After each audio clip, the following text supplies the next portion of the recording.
Here's another fantastic hands-on introduction to letter sounds that's packed with adorable miniature objects that your students will love. In the Alphabet Sounds teaching tubs, you'll get 26 little tubs, each with an upper and lowercase plastic letter, and 6 high-quality objects that share the same beginning sound.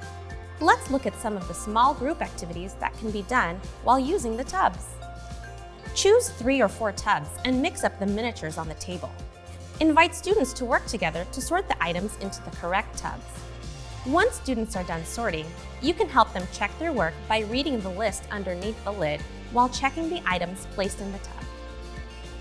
For the next activity, place a plastic letter on a tray with 4 or 5 miniatures that share the beginning sound. Then, add 1 incorrect miniature and have students race to find the one that doesn't belong. After practicing a letter sound, have your students go around the room and find other items that begin with the same sound. Regroup on the floor to make a list together. This could be a great opportunity for creating a word wall in your classroom.